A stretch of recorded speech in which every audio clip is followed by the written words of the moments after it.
Good afternoon, everyone, Good afternoon. and thank you for joining us this afternoon to go over the warrant for town meeting. This is, some might refer to this as sort of like a pre-town meeting for everyone. And if I'm not loud enough, please raise your hand so I can make sure that I extend my voice a little bit further. We have, for consideration this year, about 27 articles for a town meeting, for the annual town meeting. That includes the budget, and there's probably about 2 or 3 items that were related to the town report, and there's one related to the election. Can I just ask you a question? Sure. I'm just ignorant. Could you introduce the people with you? Yeah, I'm gonna do that. Okay. Yeah, we'll do that in a second. Okay, thank you. So I'll start right to left, and we'll go around the room. Your left and my right. Okay. All right, and I'll start with Mike Johns. And John, Mike, you want to just start? Sure. Mike Johns, Assistant Town Manager, and I'll be talking about some of the contract articles on it. Hello, everybody. My name is Barry Rinva. I'm newly appointed as the building commissioner for the town, and I'll be helping out with Chris here, Gallagher, who's with the DPW department, related to stretch energy code questions. All right, I'm Chris Gallagher, and I'm the DPW director. My left. I'm George Samia, the finance director, the portly guy with the big mouth. And the big wallet. That's right. And I'm Paige Duncan, I'm the planning director, and I'm talking about Articles 24 through 28, I believe. And I have to go out of order because I have to leave a little early for another meeting. Exactly right. So with that, I'm actually turn things over to Paige right away because she has a 2 o'clock meeting, and so I'm gonna do that. And we'll work backwards to frontwards today in terms of how this is gonna work. So Paige, you want to start off with Article 24? Is your first one? Sure. I'm gonna stand up here just so that.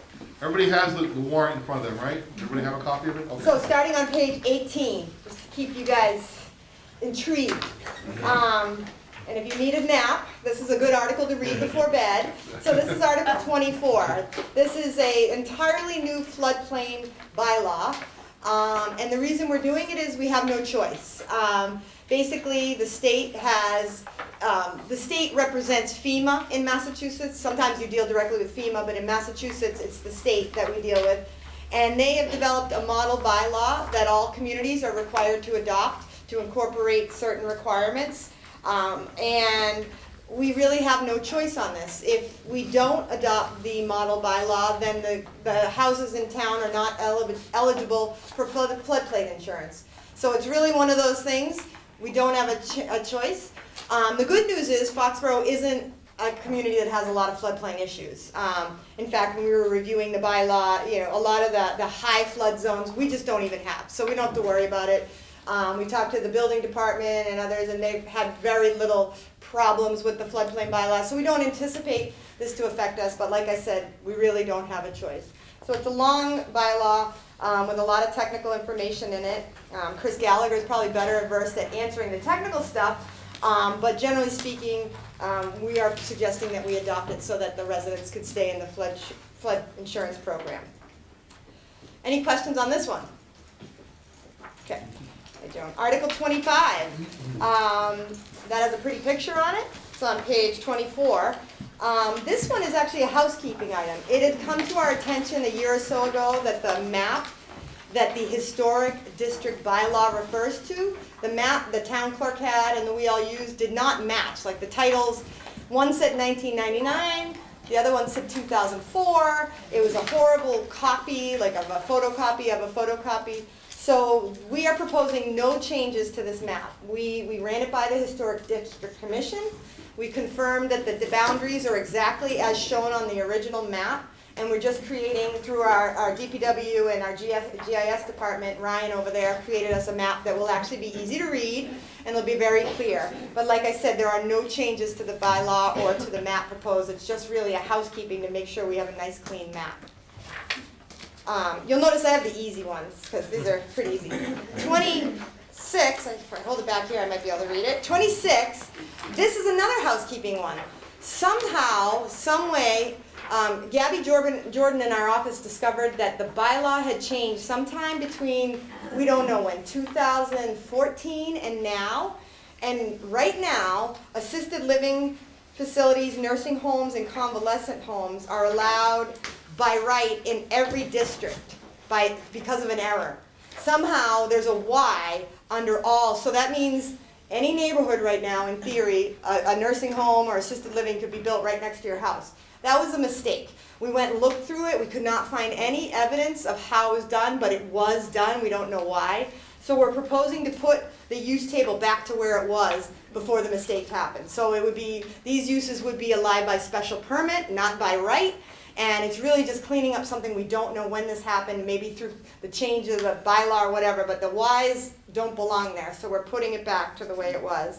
Excuse me, are Yes. you taking questions now, or are you waiting until the end or something? You can ask a question now. Okay. You just did. Okay, Article, On that article then, it made sense before, I think. We've never had any of these kinds of facilities ever apply. But I know I've been to many other towns, and they have many of them in very busy residential areas, and they're gorgeous, they're beautiful. they could be allowed in certain areas, you just probably want it big by special permit. And then that means the planning board would have the right to look at where it's going and make sure it fits the neighborhood. If you have it by Y, which is what it is today, it means that you can't stop it. They can come in and they could build it whichever way they want.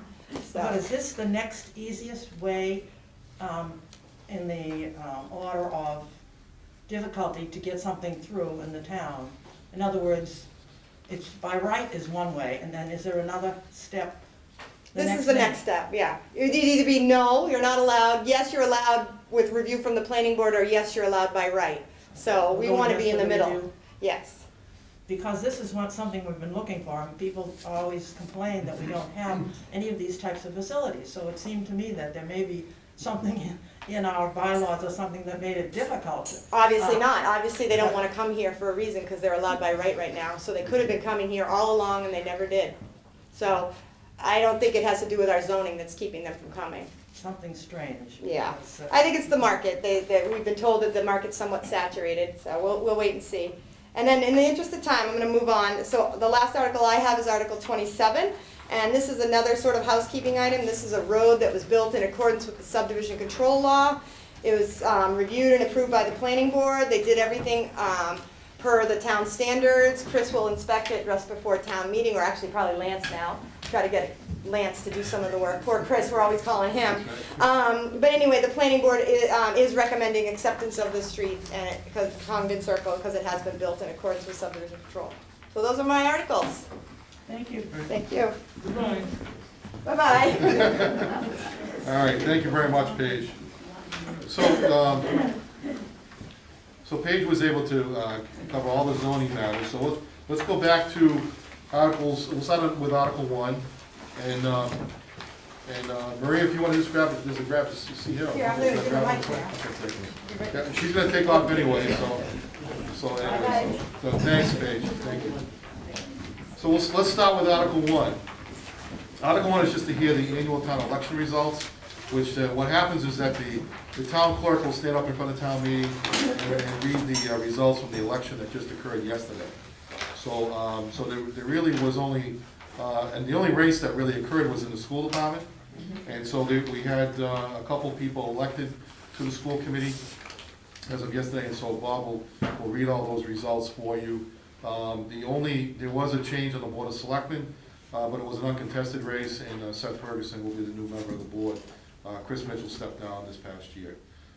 He did just a few weeks ago. Well, he actually he's no longer on the board as of now.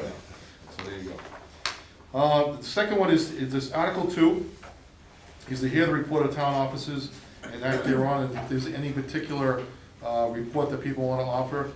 The town report, it will actually be available in printed version for you at town meeting. The online version is available now in case anybody wants to look at it. It's on the town's website. You can actually see it there in digital form. It actually has all the information that people are looking for, including the salary information. The salary information is not included in the actual book itself. It's like 30 pages of information, which didn't make sense to print it all, but it is on the online version, and so you have it there.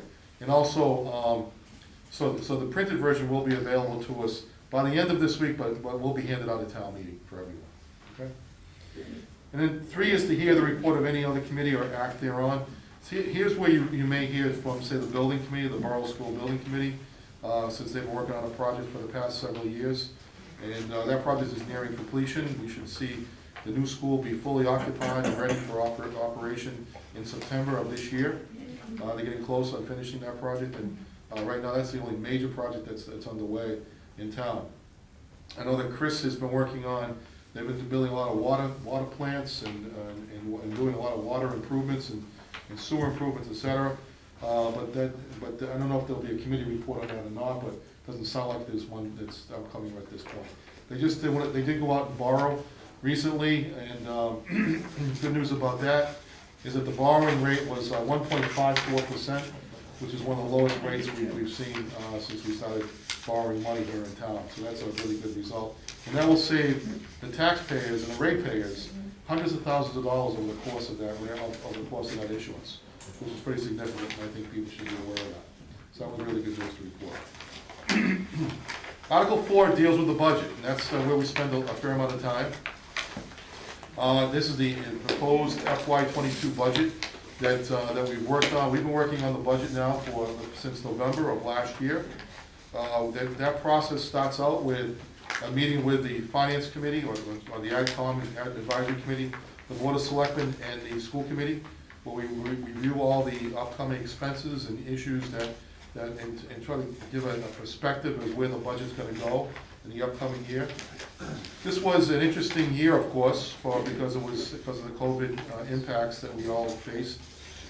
You'll recall that last year, we put together a budget that was actually completed in February and March for the most part. We were just going through a final review process when COVID hit, and of course then we had to make some adjustments, which we did successfully, make some adjustments and pared back the budget to a point where we think our revenues could support that situation. So far, that has been the case, and we're in pretty good shape that way. We're heading into fiscal 22 now. We took another very conservative approach. We did up our revenues a little bit because we do see restaurants reopening, we do see hotels and motels reopening, and we do anticipate that there will be activity at Gillette Stadium this year and as compared to last year. We'll probably see that activity occurring towards the end of the year. We don't know of any concerts that are up for consideration right now, but we do see a lot of activity. They are looking at some possible shows, concert shows in September, October of this year. So we'll keep our fingers crossed and see where that happens. But that's all revenue to the town, so it's really important to see that kind of activity going on. So without further ado, I'm going to turn over the budget discussion to George. This is the area that he and Marie Almodovar, Marie just joined us over there. She tricked me. Marie's our Assistant Director of Finance and Director of Accounting. And she's been working on the budget longer than probably any of us in the room. And she was one that actually helped automate the budget process to the process that we currently have now. So we're really pleased to have her on board. So I'm going to turn the discussion over to George, and he can give you sort of a brief perspective on where the budget is at this point. Okay, we pass these around for people to take a look at for additional information.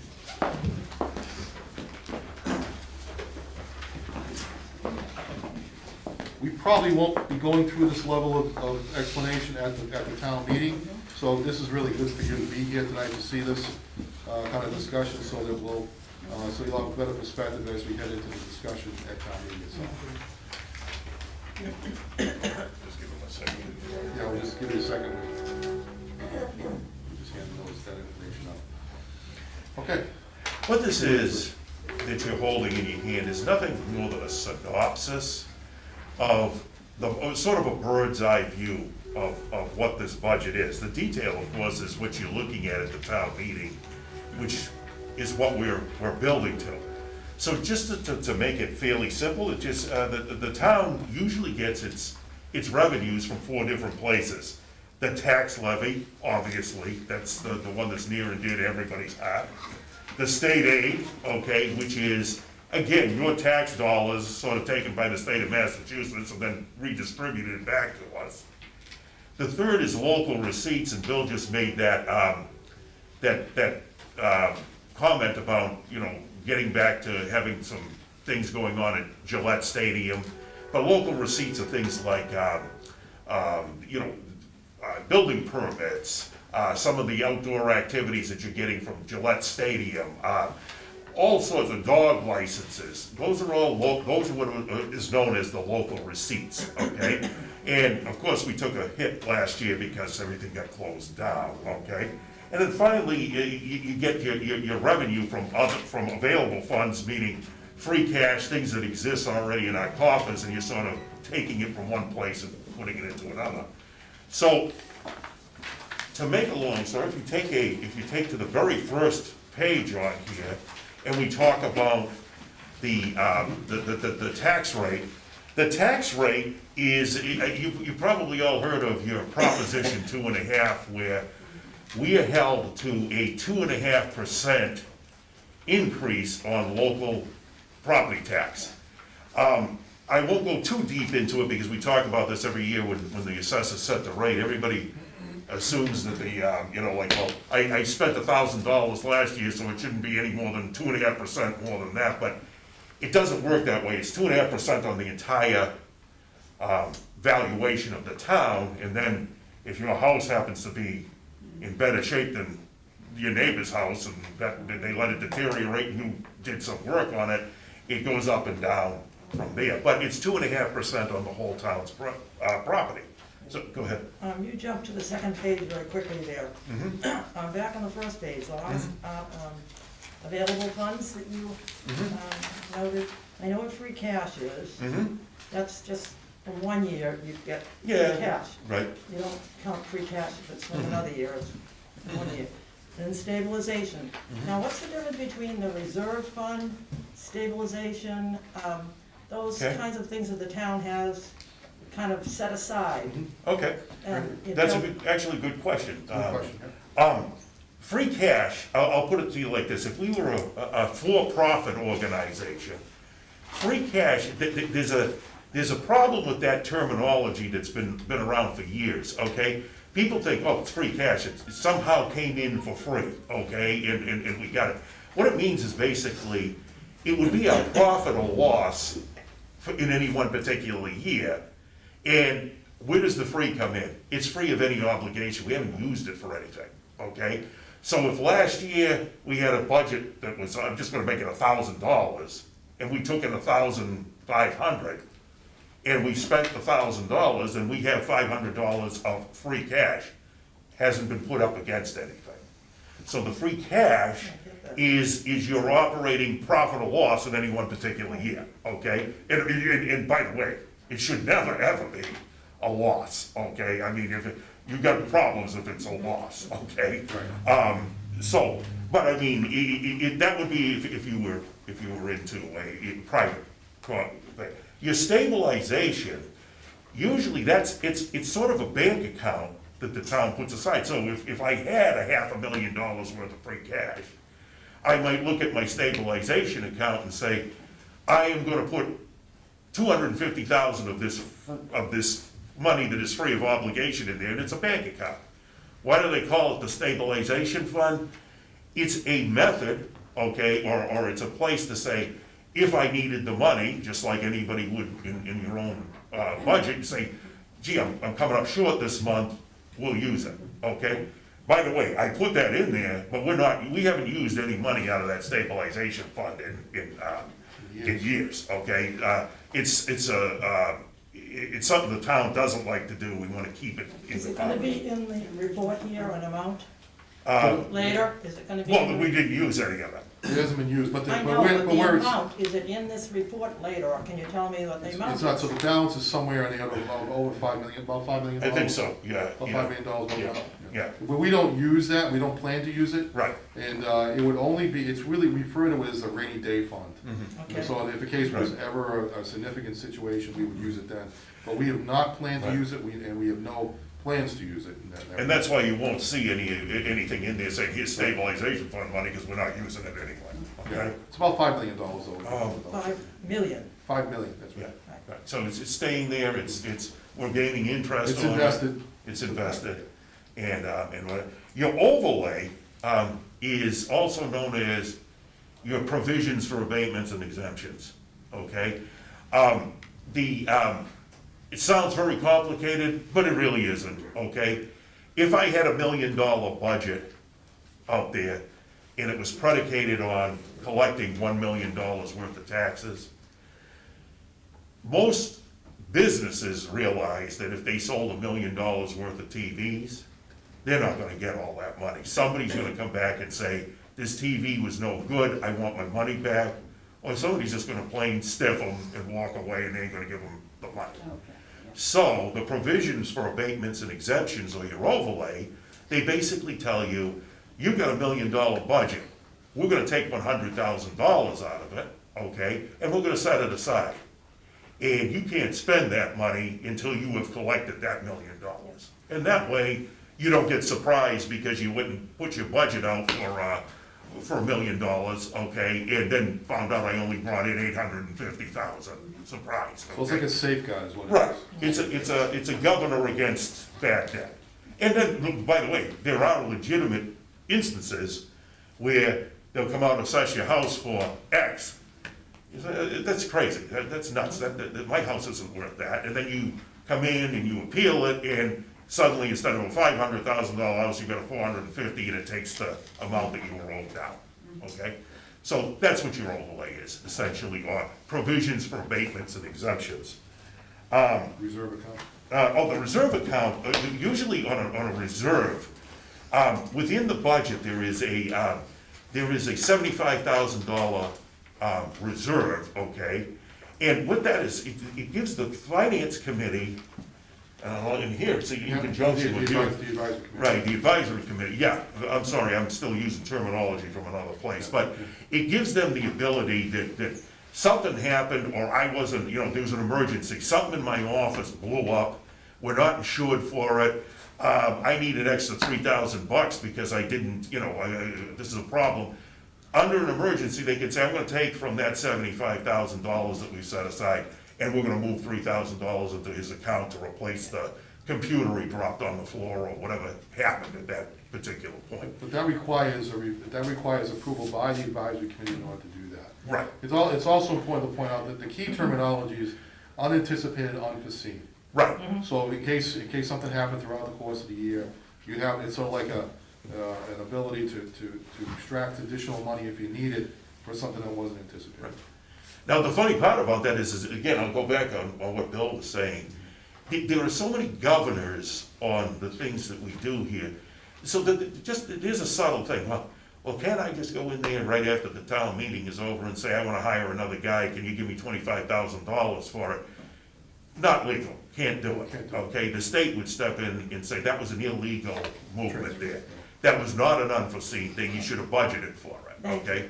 So things like that, we're under, we're under a lot of, I don't think people realize how many scrutiny that we're under. And people think, well, you can just do this or you can do that. No, you can't, because there's somebody there hovering over your shoulder, either auditors or the state of Massachusetts or for that matter, S&P, Standard & Poor's. They're all looking at what you're doing.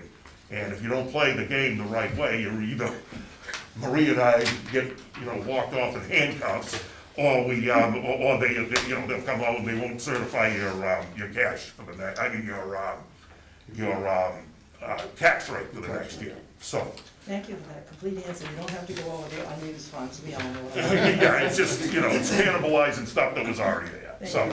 All right, so getting back to that second page there, or the next page after it, what it is you get your prior year's levy. What I've got here is I've lined them up in a row. You got 6 month 30th day 2020, and you got the one that we're estimating for this year. This is this year's budget. So last year, you ended, it says the levy limit is $51 million, okay? You'll note there's the $51 million in the next column over. You're going up 2.5% on this, so we can only go up 1,294,000, okay? What's new growth? Well, if a guy comes into town, just builds a brand new house, or you double the size of the house that you got by putting a garage on, it wasn't there last year, so obviously it's gonna be taxed, so there's your new growth, okay? So in this particular fiscal year, we come down to a levy limit of $53,605,000. And then we have a debt exclusion, which you folks at previous town meetings for certain items for bond issuances have said, we're gonna let you guys go over this for the bond issuance. It's like an override, only it only lasts as long as the debt goes. So if you did something for 20 years, at the end of that 20 years, it disappears, it's gone, and it's not there forever. The nice part is the last 2 bond issuances we've done, we have not done any override for. We've done it, and this is unprecedented, by the way. For me anyway, I've worked for a number of different towns, and very, very, very few, okay, can pull off finding the money within their own budget and saying, we're not gonna go up on it, we're just gonna do it within the budget we've already got. And then on top of it, get hit between the eyes with a COVID problem and still be on 2 feet after you're done, okay? So it is I think that's something, and I look at you folks, and the people prior to us, because we've only been here a short time, but that's a nice, to be able to say you've done that, that's, it's good, okay? And it also reflects, when you see these things, in what S&P, Standard & Poor's, says we have a AAA credit rating, and that's unprecedented in a lot of towns too, all right? So that's how we get to the tax rate for this, okay? Now I'll flip to the next page, and just keep in mind, all these things, I only Oh, go go to ahead. that page again. Uh-huh. The 2.5%, that's a maximum, that's as high as you can go. maximum. Right, But you can be lower than that, you can, any year. but here's the problem that Now, you have. Yeah, I got a question. yeah, Now, how many years have we been lower than that?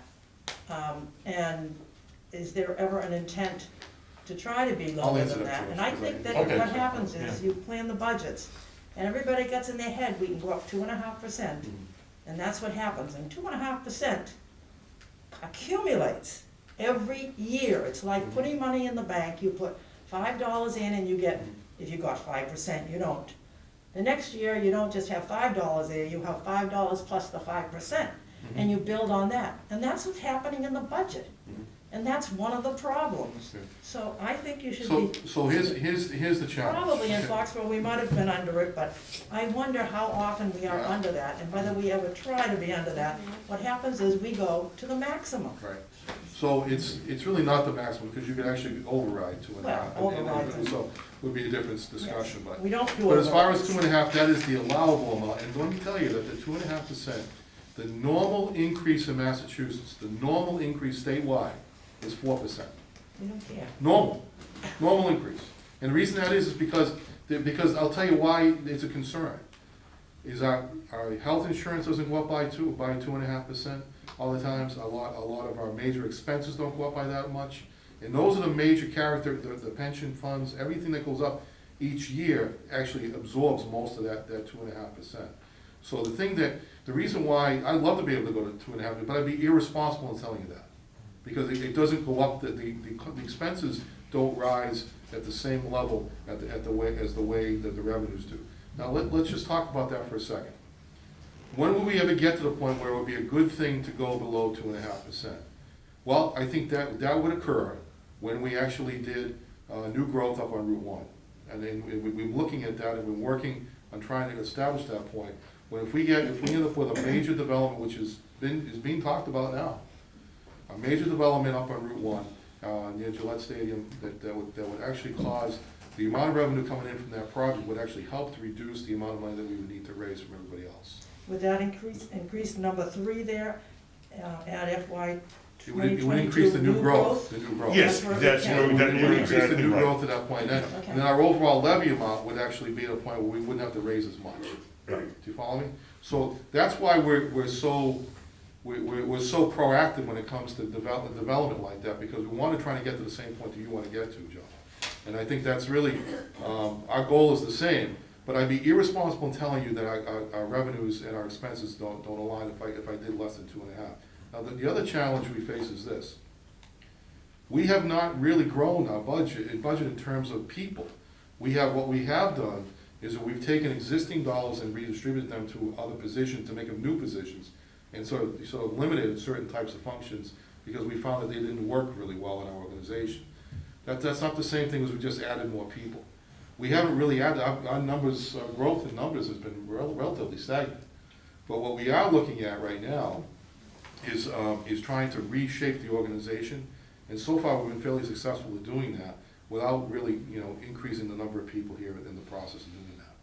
So we're trying to be aligned with your thinking there, but actually, we have to be creative in order to get that way. One more comment, and I maybe can do it later. Sure. The big thing then is really, I think, the salaries and all of these, I think he's in charge of, we have a personnel wage board, but Yeah. that's where the problem comes in. You negotiate with all of these contracts, I don't know whether they get 2 or 2.5%. And this continues, whether the economy is bad or good, like last year might have been the perfect time to bring it back down, say everybody's not making 2.5%. So that's your biggest part of your budget. Yeah, so let me just talk And about that, those because get that's a really good point, I'm glad you I don't raised it. know who negotiates them, So- if you've got a personnel wage board, or it's just Mike Johns, whatever. But that's where you have to make an impact, because the rest of the budget is a lot. So But let me just, that sort of sets the tone for everything else that's happening. so let me Anyway, just talk about that, because it's an important point you raised. If we look at the statewide average, a statewide average of increases, we're actually right at the same amount statewide average.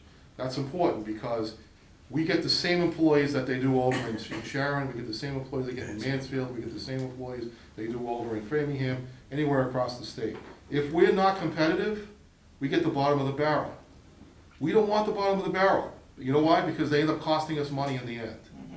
So we have to be very careful. We have to walk a very, very fine line to make sure that we remain competitive, but yet we don't take ourselves in a position where we can get positions, people to apply here that are worthy of consideration. What is really important is this, is that we have to, we were looking at situations in which this past year, we had building commissioner was a position that was open. We had assessor position is coming up that's gonna be open. We've had situations where Board of Health director came open this past year. We were lucky to get 5 people to even apply. Lucky. And I mean that because as I go on the statewide MMA site right now, there's 8 positions open now for building commissioner. They can't fill them, there's no candidates. So that's the reason, another reason why you have to remain competitive, otherwise people won't even put in for a consideration for the job. So it's much more complicated to say just cut the salaries. You can't just do that, that's irresponsible to do that. Because we would not end up with the candidates to fill the positions if we did that. So I'm glad you raised the issue, but that really has to be raised as a point. And anyone can tell us, and Mike will probably tell you better than I can. He sees the number of candidates that comes through the door. It's very, very limited. And you know why? There's a couple of reasons why. First of all, there's a lot of people still being paid a certain amount of money to stay home. Right? They get a bonus to stay home right now. All right? With their unemployment. So a lot of people don't even come out and they're not back into the workforce. There are other people that don't feel comfortable going back into the workforce right now. So it's a double whammy. So you end up with fewer and fewer candidates every time. Even if COVID wasn't even a factor, we're having real trouble with getting people who are qualified to apply for public sector jobs. Why? Because it's very demanding. It's a very demanding role. And a lot of people see what goes on. They watch the newspapers, whatever newspapers there are. They watch TV. They see all the things that go on. It's a very demanding role. So therefore, a lot of people don't have the same level of interest in public sector work like they did years ago, because for whatever reason, it's difficult to get the people to apply.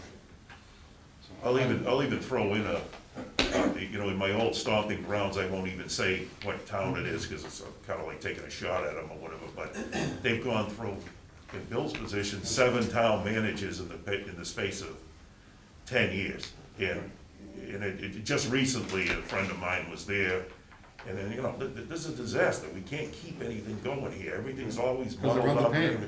And their thing, and his answer was, he goes, you guys keep shopping at Ocean State Job Lot, he goes, you're gonna keep coming up like this, and that's the where challenge. yeah, that's not So Mike's the expert in this area, so I'll let him. The other challenge we have is that we have less and less people, especially as we get up to the higher level positions, department head and so forth, that are applying to go into public sector jobs. They're taking their skills, let's say, you know, a professional engineer, and they're going and they're working for a corporation, making a ton more money, sometimes twice and 3 times as much as they can make as a public servant, where they're, you know, not only doing their 40 hours, but then evening meetings. So we're actually looking at strategic ways for not just Foxborough, but across the, you know, the state. To how do we entice people to go into public sector work so that we can fill these jobs and have more people applying and have more competition? That's a real challenge. I mean, the last what I'll say about this, I think that we should move on, but I really think it's important to remember, who wants to be a police officer nowadays, You're right. right? And I don't care how much you're paying, right? Because the world has evolved, you know, to the point where it's difficult for us to get people that really want to do that kind of work, and that's extraordinarily important work for us, extraordinary. That's what keeps you all safe. All right, so we have to be very strategic in our thinking. We don't want to overpay, I don't want to underpay. Because I have no interest in paying at the top of the scale, and we don't. We actually pay right in the middle, where we want it, when we check that balance all the time to make sure we're not overpaying. There is one very subtle thing that plays out in the numbers if you look, okay? And that is the 2.5% I just mentioned only a little while ago. If you look, it's based on the first stuff, and that comes down to $55 million, okay? The budget is actually $87 million, Right. okay? So when you're going up 2.5%, you're going up 2.5% on 60% of the budget. Most people would think, oh, it's a $100 million budget, then we're gonna get 2.5 million. No, you're really not going up 2.5% on the whole budget. You're really going up, I haven't done it, but it's like, you know, maybe 1.5, 1.7, whatever it really is based on your entire budget, okay? So that creates an even more challenge for somebody like Bill, who has to keep the entire 87 million going and go up from there.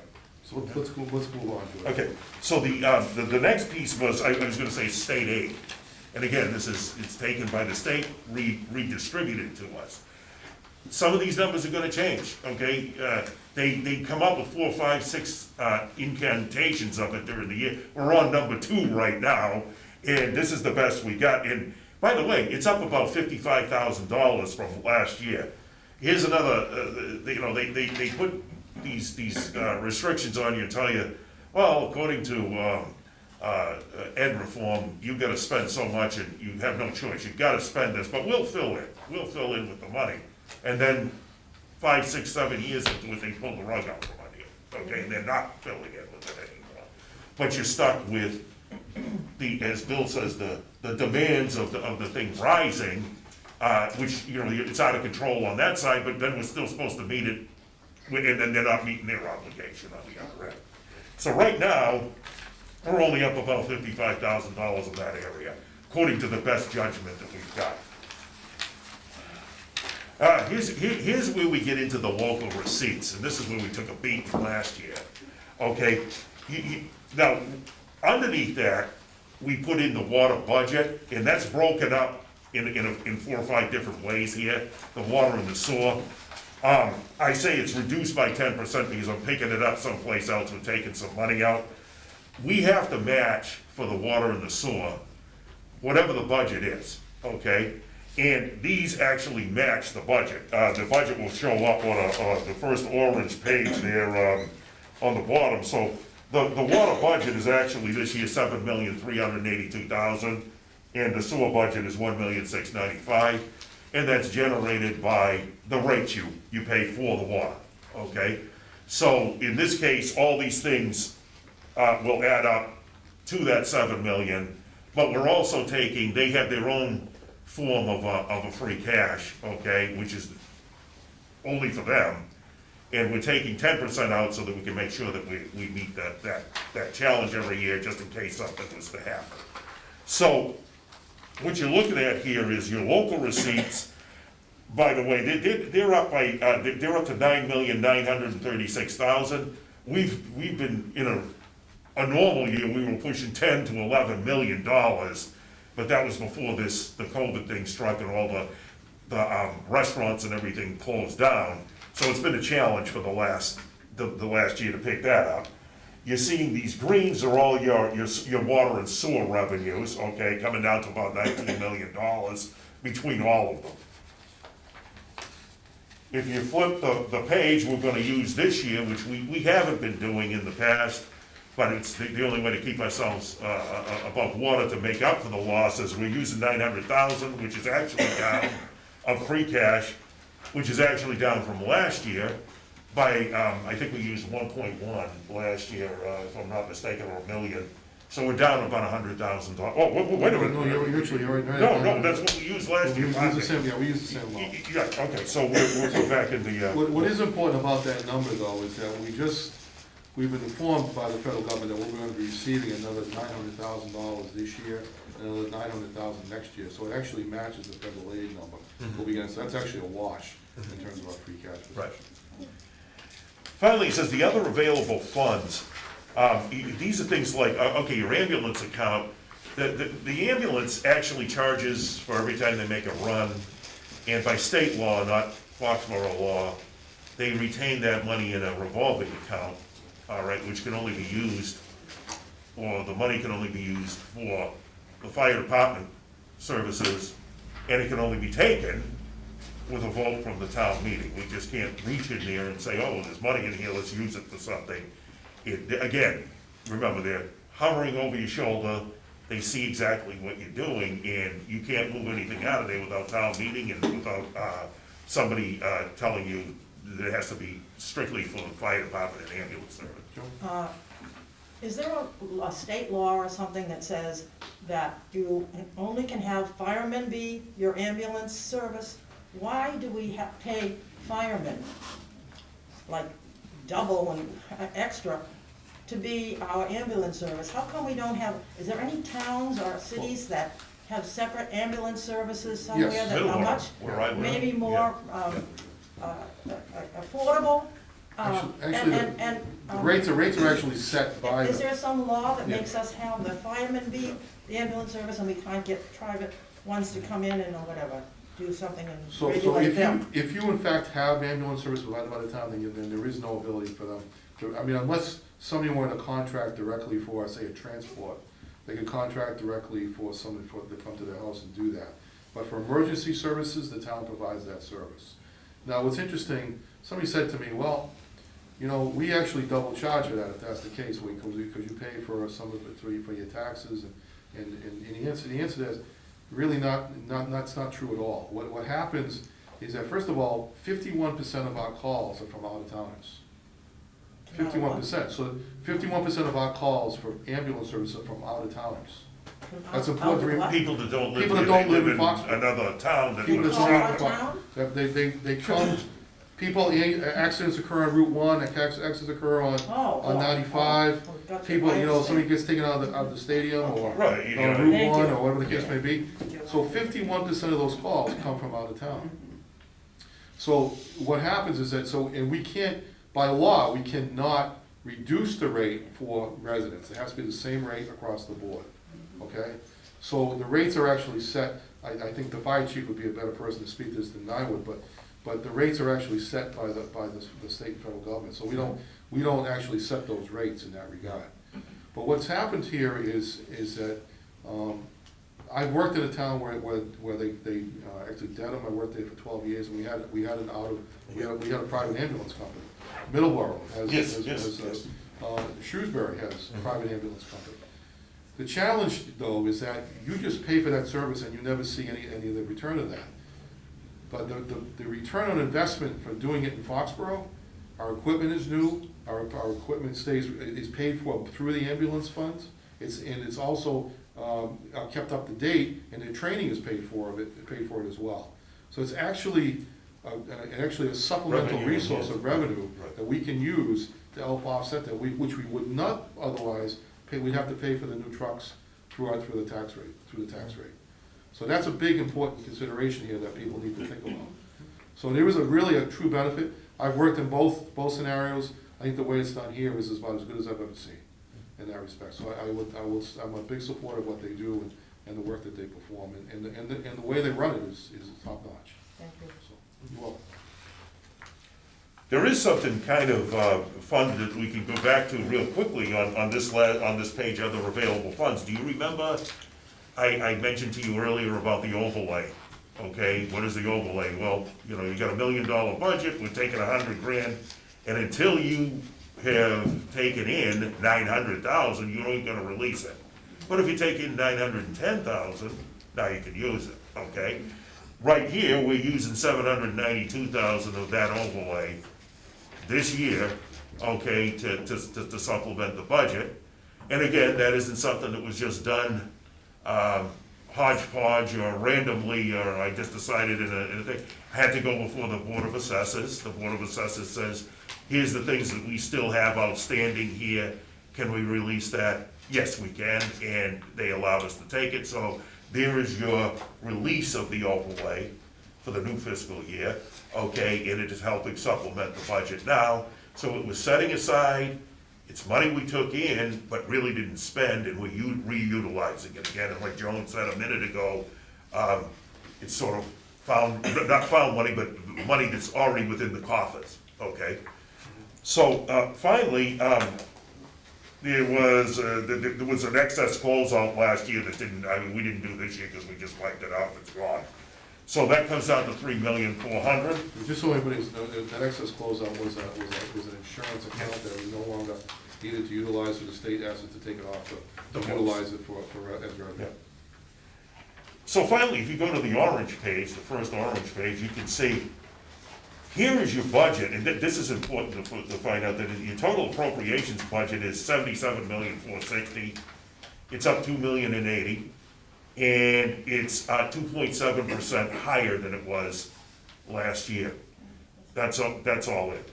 The water enterprise, it's up 8%, but that's also inclusive of that $9 million debt service that the town voted last year at the town meeting. And now you're making the payments on that, so it's built in there, okay? It is part of the water rates. And then the sewer enterprise is up, it's half of a point, okay, when it's all said and done. So to make a long story short, if you go to the very last page here, this bright yellow one, it kind of shows you a bird's eye view of where we were last year as to where we were this year, or where we are this year, and keeping in mind, some of these numbers are gonna change, okay, because it's still, the die is not cashed yet. We could still get more state aid or less state aid, and certain things might happen before the end. And but right now, we have like an $87 million budget all in, which consists of $55 million for the tax levy, $8 million for the state aid. This is the money coming in, local receipts, and the money from the water and sewer, $19 million, $900,000 from state from the free cash, and other available funds that we're cannibalizing, $3 million for. Coming down to $87 million coming in. Expenditures, water, sewer, and town government, $86 million going out. So what's this last number here? $1,393,000. We gotta raise a new overlay for next year, and that's gonna be $1.1 million. And then the only account that we are allowed to overrun, that's the other thing. People seem to think that you gave me $100,000, so I decided, I'm not gonna follow that, I'll spend 120. Well, the town accountant is the last line of defense on that, and that doesn't happen because, again, we are bound by law and statutory law. Town meeting voted that, you don't go over it. You can spend under it, but you don't go over it. And by the way, there's a whole bunch of other things, like, I couldn't go out and buy myself a bottle of champagne with the money in there, there's a law against that. So we're scrutinized on all those things. So ultimately, what you've got here is an $87 million budget, and right now, as it stands, it's about 51,000 to the good. And like you say, in total, about 3.4% for the year. If that. That includes the water and sewer. Water and sewer, The general fund expenses are up 2.7, which is which affects the tax rate. right. Questions about that? That's a lot of information to cover, but you got the full breakdown of how it all works. We've often said, one of the things that we do numbers in our office, and I make a joke out of it, but it's kind of sad. I said I feel like the Maytag man sometimes, the loneliest man in town, because nobody really comes to ask you anything, but we are there. And if you had a question on that, I mean, you don't have to have a great engraved invitation. You call up on the phone and we can answer it. If I can't answer it, Maria will answer it. If there's something about the treasury, Paul will answer it. And it's really all out in the open. I think I was trying to say to Bill the other day when we had a finance committee meeting, there are so many various things. We just had an audit done, okay? The audit came out clean, all right? When we go to set the tax rate, they make Marie and I jump through hoops, okay, to get that tax rate set. And little tiny things, they call back, I don't like the way that was, you gotta fix that, okay? We got the tax rate set, clean, everything's going through there. Standard & Poor's, these guys are out of New York. They've basically built into our book on what they've rated us, which we've got a AAA credit rating. They basically made the statement that they said, Foxborough is actually in better shape than its sovereign, and that would be the United States of America, to pay off its debts if it was in a bad situation, and this is one of the reasons why they give us a AAA credit rating. I think when you combine all those things together, and you look at them holistically, sometimes it sounds like, wow, everything's running out of control, but basically speaking, you've got all these separate entities telling you, you've kind of done a good job, you know, and I say you, because I'm saying that it all comes down to town meeting, and you folks are voting in the end. The next time that masks come down, past your mouth, Yeah. you're done.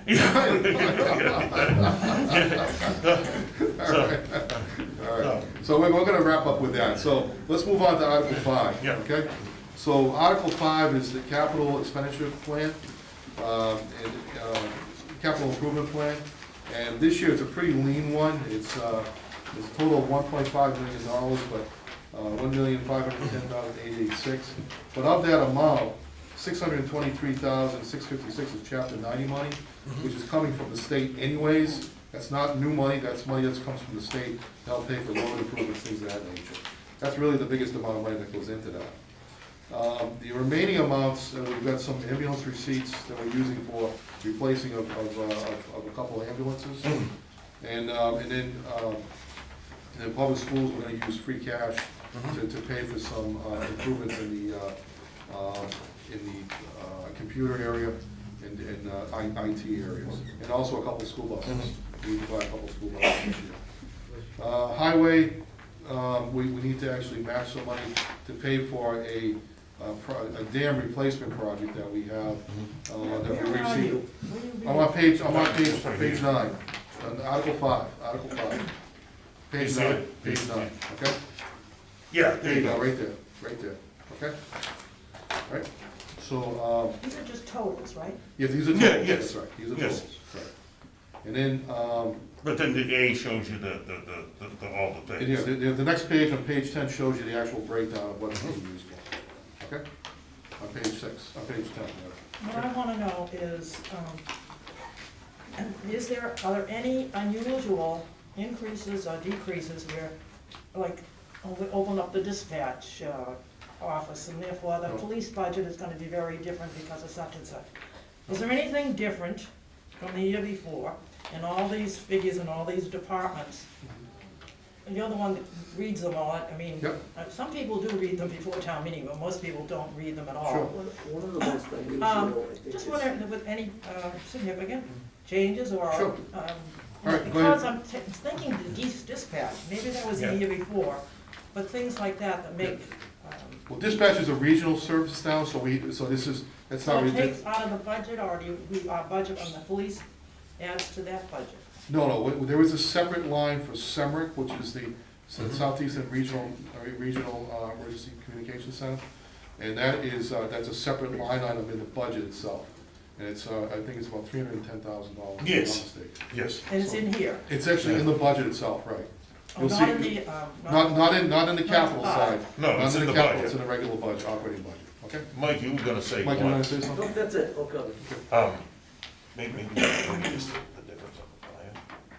No, the only real Two guys, changes yeah. is the ambulances being replaced. Also, we did have to replace 3 school buses this year. We were gonna do we were gonna do 2 in the fall of last year, but then when COVID hit, we decided to hold off on that.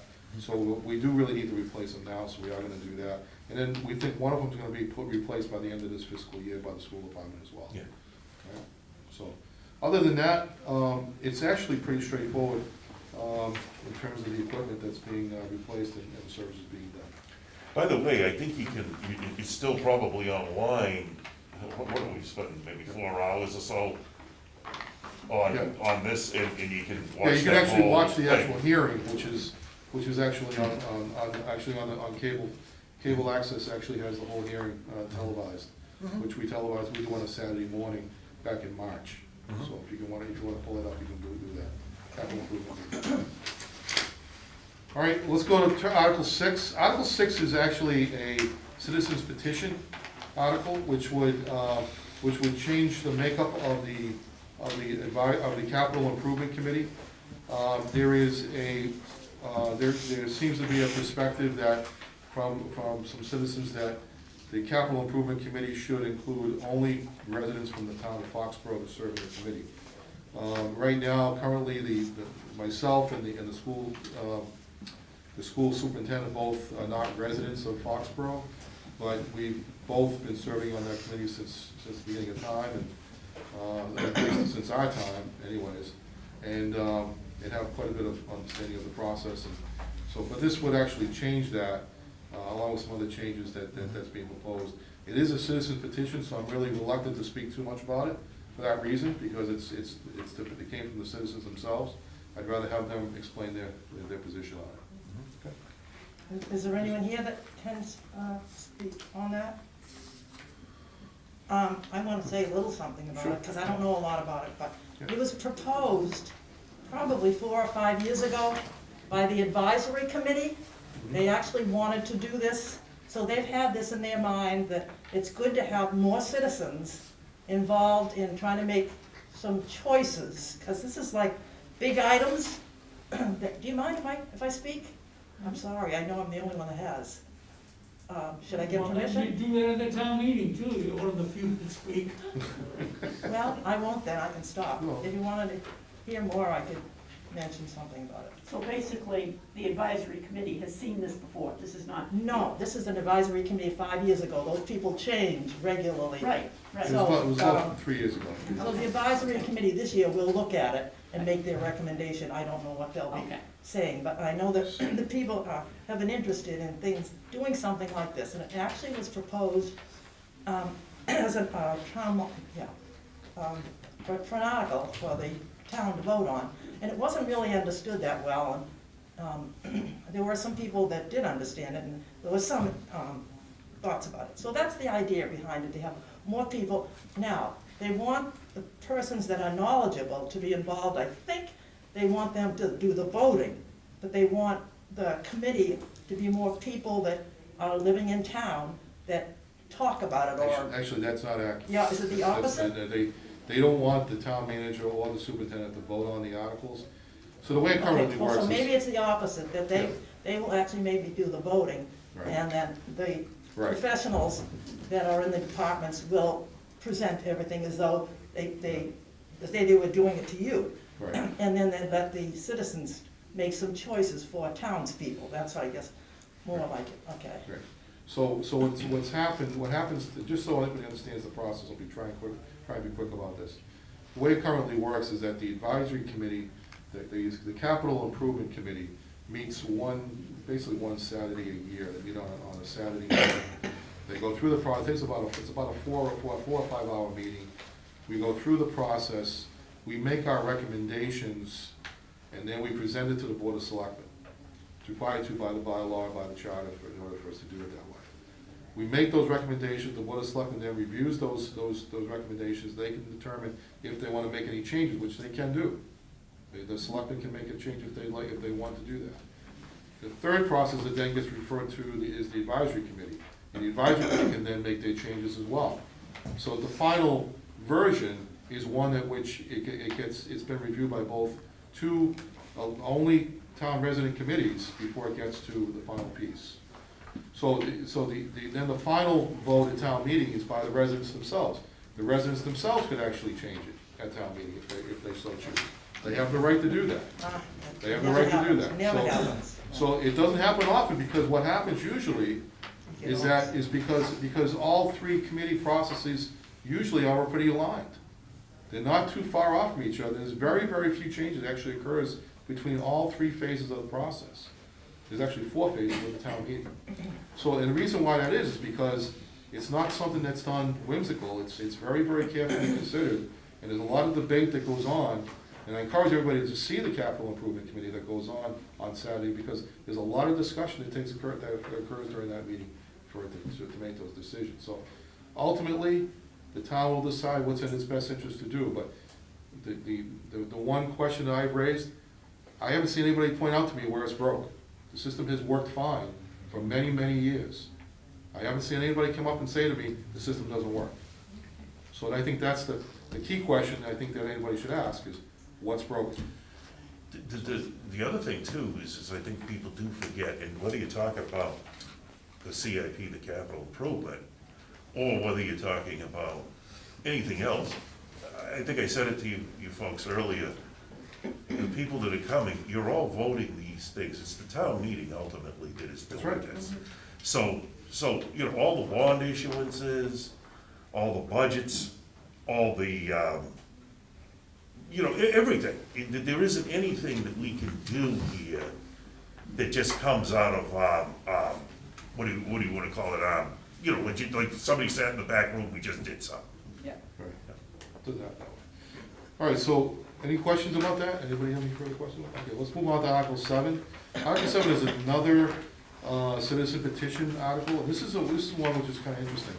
This involves a citizen who petitioned the town to be repaid for some taxes that were paid in error. Not by the individual, but by the fact that the town improperly sent a tax bill to this individual for a number of years. And as such, the amount the person actually is looking to be reimbursed for it, everybody seems to agree that that's in fact what happened, and nobody's in disagreement over this. The only difference of opinion is that the actual amount that the person paid is actually smaller than the amount that's being proposed in the article itself. The article that's being proposed says $5,025. The actual amount that they're gonna be repaid is like 607, something like that. 2,607, which is the actual amount.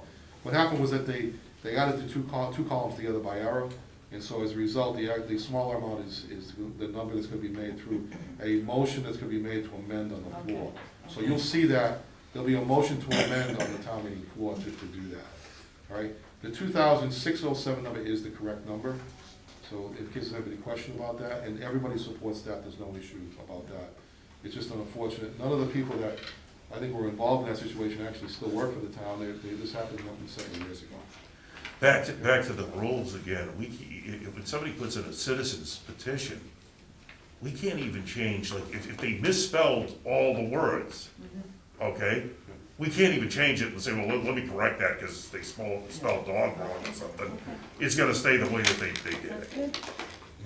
So she won't be paid any interest for the money that, No, we're not really supposed to pay interest on those things, and that, You know, and it's interesting enough, is we have, there are different ways people can approach about getting that. There was some confusion about that, and I won't belabor the issue, but I will say though that, that the amount that's being paid is the amount that's being sought. And we're not really supposed to pay interest on those kind of things. But I will tell you though that, this is something I've never, in 38 years of doing this work, I've never seen anything like this. It was quite it was an extraordinary, unique set of circumstances, and I think this is the right way to fix it. So thank you. All right. So the revolving fund is Article 8. Article 8 is dealing with the changes to the revolving fund. All right, everybody see it's on bottom of page 12, and it goes over the page 13, and you'll see that there are a number of funds.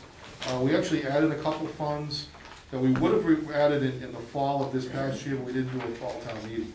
So there were a couple of funds here, one for the Council on Aging, another one for Public Health, and one for IT.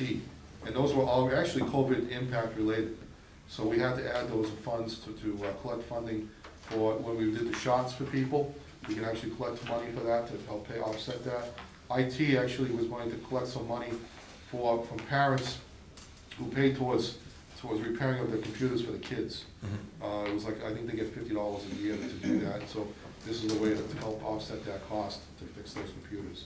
Once again, I'll keep going back to the rules and the rules. And these are revolving funds. One of them is Mark's revolving fund.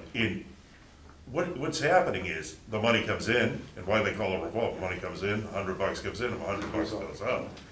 And it's by law, you can set them up, okay? The situation comes out with these is that every year, because you're not going to a town meeting to appropriate these, all right? So what you're doing is they're saying, okay, that's all right, I don't mind if you go out and use this, okay? And use this thing, you know, for the COA or whatever it is that you're using for it. But where it is done prior to a town meeting, okay, we're gonna tell you, there's only so much you can take out of it in any one particular year. I'm gonna set the upper limit on it.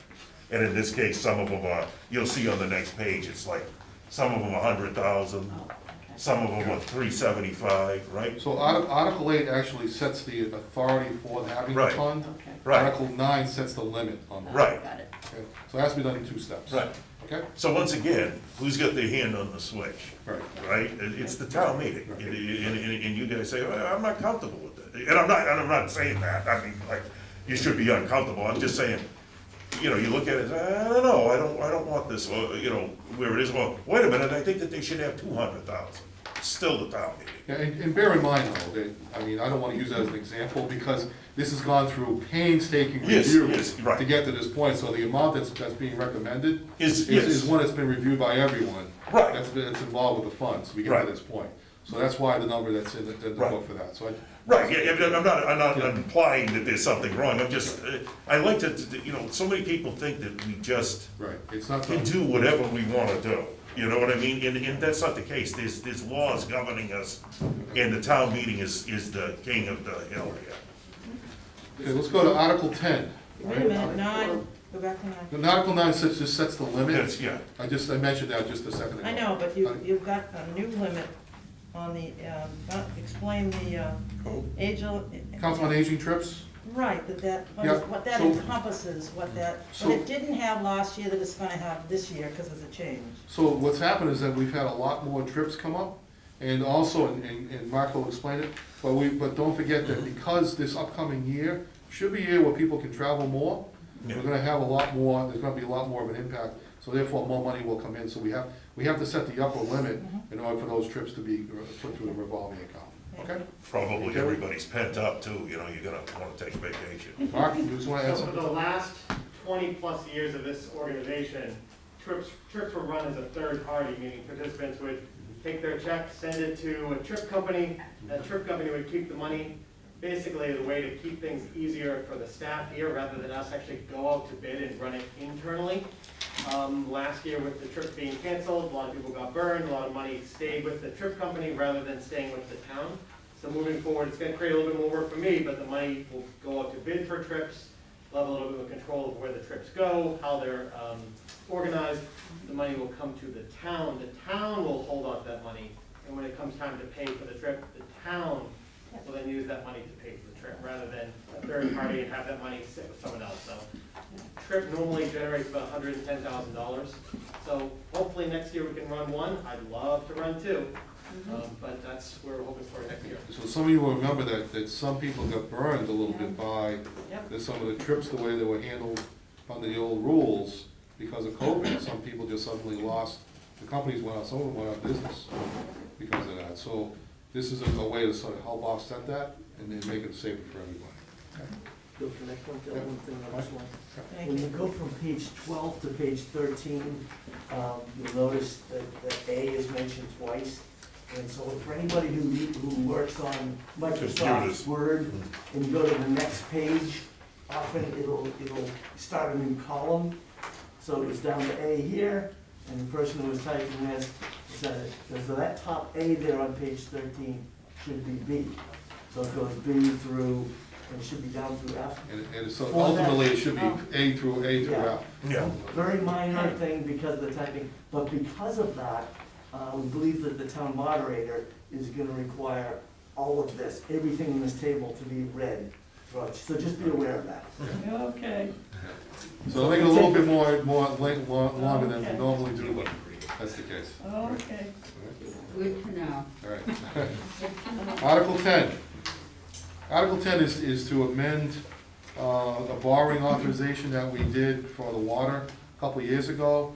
And what happened was when we actually went out to bond, we got what is known as a premium.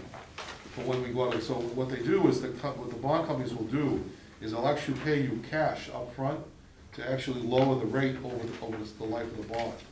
And so what happens is that money can then be turned around and paid down the loan itself. So you're actually borrowing a lower amount. So the language in the original bond didn't have that language built into it. So now what we're asking for is the town to amend that article to allow the town to do that. And we'll pay down the bond issue earlier, we'll have a lower amount to pay off. All right, anything you want to add to that, Chris? No, that's just about it. You know, it doesn't increase the projects at all. It doesn't increase the amount that we plan to spend on those projects. It, like Bill said, it just takes the premium that the bond company gave and lets us just turn it right back around to pay off that debt. Exactly. That was submitted before Chris ever even got into the seat, and if you're wondering why do they pay you when they're taking the bond, it's they use the money as a tax write-off, the company The company that issues the bond. Yeah. So let's go to the next, Articles 11 through 18 are all collective bargaining. And Mike, if you could summarize this, as opposed to going section by section, can you summarize it? Absolutely. Okay, thank So, you. so the first three articles there, which is 12 through 14, 11 through 14, those are articles that would have gone to the special town meeting last fall, had we been able to have them. We didn't. So these are for contracts for the year we're already in, so it would have been from last July up through this June 30th. Okay, so those were negotiated last year, and they've all been ratified by the unions, by the selectmen, and now they need to go to town meeting to actually authorize those funds, because those people have not been paid, any increases in anything, and they won't be until town meeting approves it.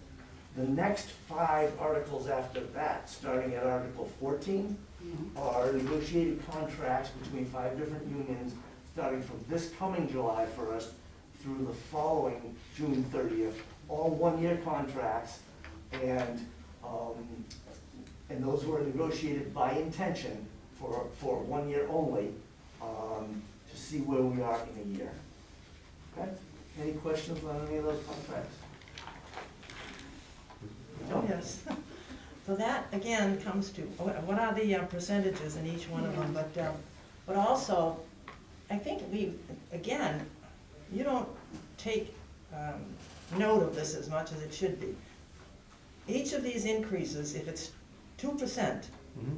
it's 2%, and then they've got 2% more that, the next year when they say 2%, it's 2% more on the increase No, we amount. understand that, we do. So it gets very cumulative. And, That's right.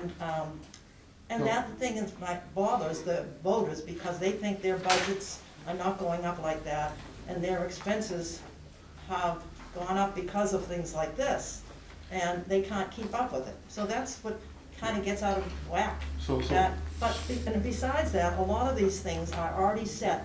They've got certain steps, and these are like just increased steps. They already have a whole chart of how much money they can make this year and the next year and the next year. And then they add this increase on top of So those that, are- and they do increase from year to year anyway. Good. So those Now, are I two- love our employees to be Yeah. well-paid, we do. I mean, we've got a great town, but we've got a small town too. So those are two separate things, John, if I can try and answer So your what are question. what are the percentages of these? Sure, so they're 2%. So let me separate. They're all 2%? Yes, they are. I'll do. So let me just separate the two. You're talking about the steps and then the cost of living increases. Let me talk first about the steps. Most of the contracts have 10 steps, some have 11 steps. So at the 10th or 11th step, that top step, that is what that position is worth when the person is trained. We bring people in, generally at step 1, sometimes at 2 or 3, but so that person in 10 years or 11 years after coming and becoming experienced and trained through a formal process, they are earning up to what that position is worth. So that's the steps, okay? Those span the 10 or 11 years. Cost of living increase, that's a negotiated process. Most don't start at 2%, it's not automatic 2%. Okay, we go to the negotiating table, under Mass General Law, Chapter 150E, we are required to meet with the union and follow ground rules and meet with them and negotiate back and forth. Like, we can't say, you know what, you're only getting 1%, too bad, tough. And they can't come in and say, well, we're getting 5%, that's it, tough. Under the law, we actually have to go through a negotiation process. And, for some that wanna get up to that 5%, well, that might be, it's gonna cost you something else. So it is a trade-off. I hope that answers. But the 2%, Mike, is a statewide average, it's not something that we just came up with. It is, Yeah. it is. There's something that you always wanna, and when I make, examples, I purposely go crazy to make the point. But what I often say is if you're looking at a scale, and let's say the job, and I'll use 100,000 because it's even and I don't have to think about it, okay, but, you say I have a job that everybody's getting paid 100,000 on, and somebody comes in the first year and says, give me a chance, I'll do it for 25,000, okay? And then the next year, they get 50,000, okay? He just got 100% increase, okay? And then the next year, he goes from 50 to 100, he just got another 100% increase. The truth is that when you're scaling up on these things, you use the top as the basis of, this is what this job Really pays. And while you are traversing up from the bottom line, the town is actually getting the benefit of that. Do you follow what I'm trying to say? So I think a lot of people believe that like, well, Jesus, he's going up like this, but from the union side, I used to get a lot of argument, and they'd say, well, I'm at the top step, and this guy got a 4% and I only got a 2%, and my argument back that way would have been from a management perspective. I would tell them, well, would you want me to put you down to 1 and then you can start all over, and nobody ever wants to do that. So you gotta look at the scale. How many people are at the top step, Mike?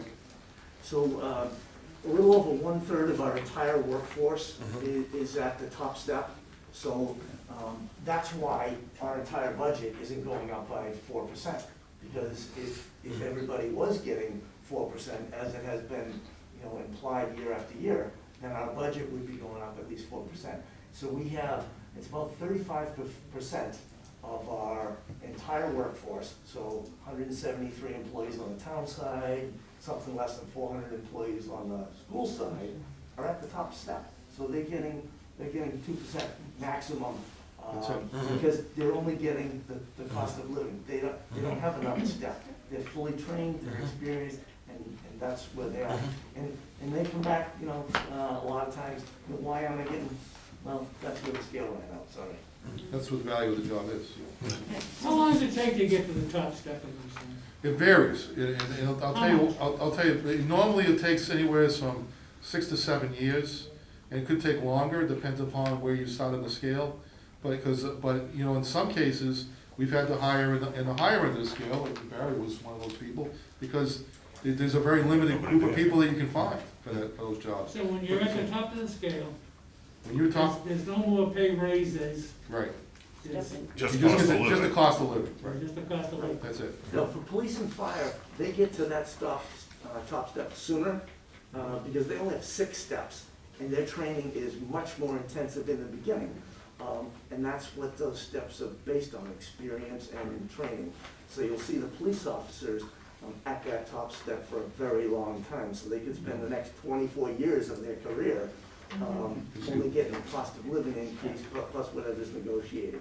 For most other employees, it's either 10 or 11 steps, depending on which bargaining unit. See, in the federal thing, you get a bunch of steps. The first few steps, every year, then it's every 2 years, and then it's every Right, 3 this years. will last a number of years. And once you hit that, you're SOL, that's it. Yep, Wait, can I ask a question? yeah, sure, go ahead. Does this, I see everything here is pertaining to the town. Is any of the school budget included in this? So the way that works is that the school budget includes one line that includes all their expenses, all their salary, and that actually all goes through the school committee. Yeah, and Yes. So what you see here are just the contracts for the town side, for the 173 employees. Actually, we've got 6 contracts, but one of them runs another year. So these are only the town side contracts, unions. It's a different process in that Yeah. regard. The school department has fiscal autonomy in terms of their budget, so they can actually handle things within their own line. So you approve just one line typically for the school department when you go to town meeting. Whereas the rest of the budget you'll see is broken down It's budget by very- budget, so to speak. And that's But not you just can- in Foxborough. You'll see that school approach. That's state law. Statewide. State law. what I'm saying is, so come town meeting time, this is a separate budget from the school department, but you're gonna be voting on both budgets at town meeting. So the budget, the school department budget is in this line It's in, item it's in, budget? it's in the line on the budget. It is in the Yes, line. just- item. yes. Okay, Yeah, you'll see it. thank You'll see education, yeah, you'll It's see like $30 education. million or something. Yeah, it's a big number. So it's one line for 38 million for the next year. Okay, Yeah. thank you, I wasn't Yeah. grasping the whole thing. Thank you. Right. Everybody clear on that? Okay. Yeah. Okay, good. What were the steel workers? It's So the it's- Steelworkers Unit A are basically our department heads and our supervisory personnel that are either not, let me give an example, because they cover a lot of different people. Most of our department heads, but not all, are in Unit A. We've got, like, Department heads in where, in what area? So Barry Barry's is unit, they're across I mean, town. the library, the, Well, libraries has a policeman, the- separate. No, Libraries, the treasurer, the assessor, the accountant, Town hall. yeah, pretty much most of you A town lot of town hall hall. people, yeah. are the steel workers? Yeah, believe it or not. So none of them work with steel. Yeah. None of them Yeah. work with steel. So They have a whole municipal division Yeah. in the steelworkers union out of, then they're based out of Pittsburgh. Must be a good deal. Pennsylvania. So, Wow. I'll make this Pretty, very they're brief. pretty big when it comes to municipal, they have a lot of municipal. You know, back in the early 1900s, Yeah. the industry had all kinds of unions cropping up. Nowadays, there are less and less unions in industry and more in government. So the steel workers have soaked up a lot of the government things, so they don't work with any steel. And then Steelworkers Unit B are our administrative support personnel. So they do all kinds of different things, but across the town, we've got one in police, one in fire, again, support folks. Yeah. Water, highway, town hall, lot one Clerical, library. like, is it like Secretary. clerical? The clerical, They have their own. Mostly administrative and clerical. Yeah, mostly clerical, but some Yeah. are more specialized. Yeah. You'll even see the Teamsters out there. Thank you. Yeah. Yeah. Yeah. So it's 2:30, so I wanna try and wrap this up as soon as we can, okay? Yeah. It's been almost an hour and a half, so. Let's move on to 19, which is the new Cingular wireless. So this is an opportunity for the town to get a contract with AT&T. And they, with what they, which is, I'm sorry, new Cingular wireless, which is really a form of AT&T. And what we have a tower over at Public Safety where they wanna rent space on the tower, and we'll get paid, I think it's like $30,000 a year for the use of that tower. Then it goes up by 2% a year beyond that. So we collect over, it's about a 20-year contract. So but in order for us to do this, because it's town land and town property, we have to have our town meeting authorize the action. All right, so. Are we authorizing a 20-year budget item here, or are we authorizing 1 year? No, it's a 20-year agreement, so it wouldn't be just, it's not a budget, it's an amount, it's a contract amount for that, so they're gonna pay us, we're not gonna pay them. And we don't look at this again for another 20 years? That's right, there. So, And you're using town land, so you have to have the permission to get the money. Article 20 is land transfer from the town, and this is the one where, Chris, is this yours? Yeah. Okay. So both 20 and 21 deal with the same thing. When the town built the water treatment plant down off of Oak Street, what's known as Lamson Road, part of the study to build that on that site, they found that there's a butterfly there that's specific, and it's an endangered species of this butterfly. So there's this plant, this indigo plant that the butterflies thrive on. So where we wanted to build the plant was exactly where all these butterfly habitat was. So we had to take those plants and move them within that same property.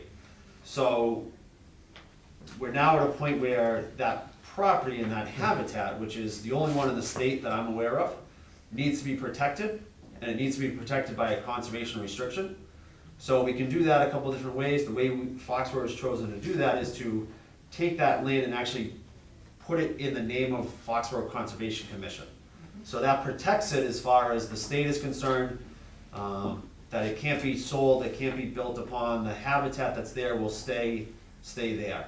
So there's two different articles. Article 20, there's a piece of property that's owned by the town of Foxborough. That will get transferred over to the Conservation Commission. And then Article 21 is a piece that's actually owned by the Water Department. It was part of the parcel that got built on.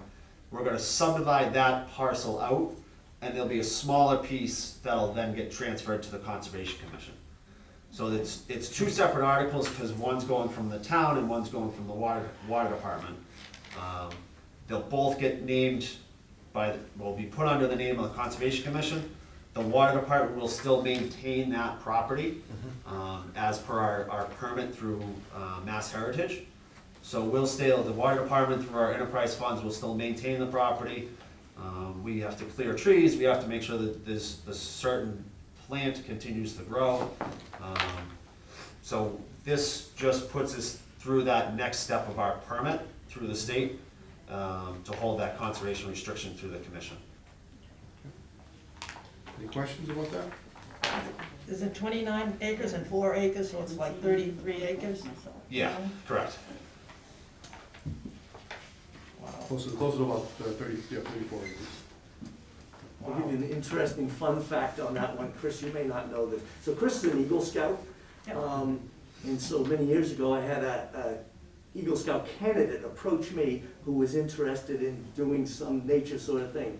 So this young man, Tim Sweet, worked with the town conservation and county conservation on this butterfly habitat.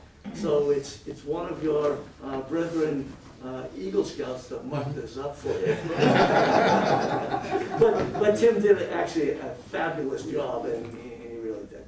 All right, so, now that we've understood that, let's move on, let's move on to Article 22.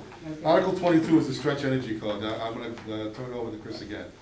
So, this is coming from the town of Foxborough is working towards becoming a green community. And currently 287, I believe, 88 now. Communities in Massachusetts out of the 351 are already designated as a green community. And there are 5 criteria that need to be met in order to get that designation from the state. One of those criteria is to adopt the stretch energy code. So the stretch energy code deals with building. So when somebody builds a house, when somebody builds a commercial building, they meet the building code, and Barry's responsible for that. 288 towns have adopted the stretch energy code, which makes sure that the building has more insulation, that it's more energy efficient than the normal building code. So Barry's got a map that shows all the towns that have already adopted this stretch energy code. These are all, the orange that you see here is what's adopted, and the yellow is what hasn't been adopted. So we're in the minority of towns that have You not can gotten to see. this step. Everybody see that? So the stretch code it's just an extra level of energy efficiency on these buildings, on this infrastructure that's built. So Bob asked an interesting question. No, he said, so why is that important? I mean, so why does anybody care?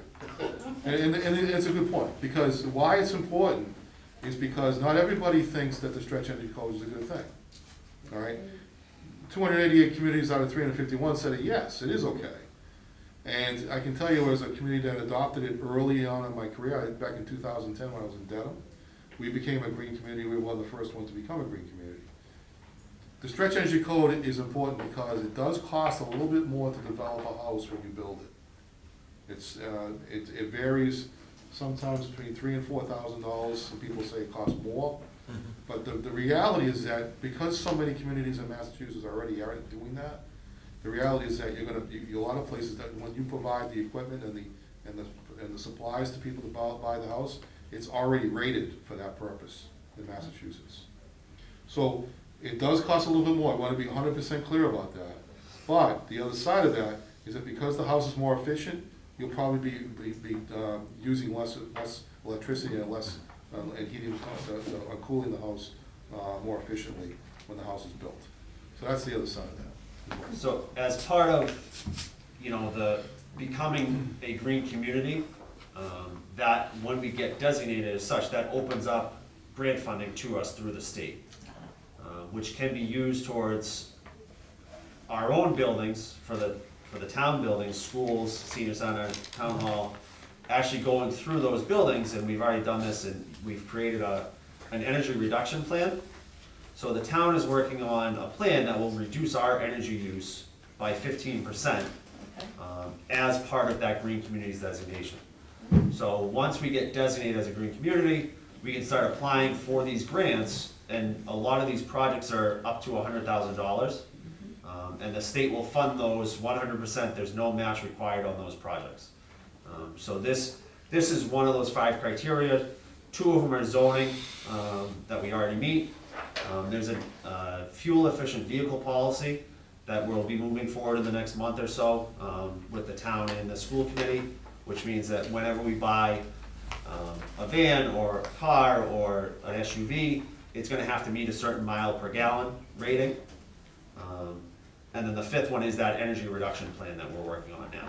So our goal is, if this gets adopted at town meeting next week, that we would actually submit for and become a green community prior to July 1st, and then the grant applications would be open to us to start putting in for these projects. And I cut my energy costs quite a bit. did you? Yeah, turn the thermostat down. You say green, Green, not Yes, green. right. I thought you said Like the green. color, you know. like the color. Green as in Green, color. How come you don't have it in the article? That it's a, Well, because it's not actually, the stretch Green energy code community. is not actually. Related to it. It's not, it's related to it, but it's not the green community, It's part of the explanation, but not part of the article. It's the reason why we're putting the stretch code forward, adoption forward, Yeah. but it's not involved in the actual adoption of the stretch code. Okay, it's more tied into the building code. That's what it is. Thank you. Okay. All right, any further questions about that? Okay, we're on to the last one, and this one is Chris's as well, so go ahead, Chris. Sure, so this is a standing article we have almost every town meeting. The sewer district in Foxborough is mapped, and in order to add any properties to it, we have to amend that map, bring it to town meeting, and town meeting has to vote on those changes. So this was done a number of years ago, so that the town had a say over where sewer was put, which properties got added, so it kind of put a little restriction on a developer. They just can't come in and say, hey, there's a piece of sewer pipe in front of my house, I can build, whatever I want there. So we have what's in two properties on Mechanic Street, 96 and 98 Mechanic Street. This is Lantern Court Condo Association. If you're on Mechanic Street at the Ahern, it's directly across the street. So there's 14 units over there. They have approached the town with the potential to connect to sewer. They're not really set that they're gonna do it, but in order for them to move forward, we have to vote them in and amend the sewer district. So this article would allow them to pursue that in the future without having to wait for a town meeting at that point in time. So this allows them to move that forward. All right, so we've been into this for about an hour and 45 minutes. I hope town meeting will go that quickly. I don't think it will, but hopefully we'll try and get through it as much. There'll be a lot of debate on a few things here, but I think there'll be some debate on the stretch energy code. I think it's a fair point. I also think there'll be some debate on the, what was the other one? Butterflies. On the citizen petition. Yep. For the change in the capital plan, I think there'll be some discussion of that. There may be some discussion about the budget, I don't know, but right now, the selectmen, the advisory committee, and the school committee have all unanimously endorsed it, so there's no question on that. Same thing with the capital plan as well, so there's been no questions about that either. They've worked extraordinarily hard, I will tell you, that all three committees, everything was on Zoom this year, so people could watch it on TV. So I think everybody's probably more informed this year than they have probably in other years, because everything's been televised. So I think that's helpful, and I think this is another opportunity for us to provide more information to folks before the meeting, before it actually happens. So I hope you find it helpful. I have to give credit to Joan, because she was the one that suggested maybe we do this. And so we did follow through on that, Joan. I'm really glad we did, because we did this in another community where I used to work, and I think I find it very helpful. I hope you find this helpful. Yes. Very nice. Thank you very much. Thank you all. I want to thank all the folks that came here to join me this afternoon as well. Thank you all for all your work too. Thank you.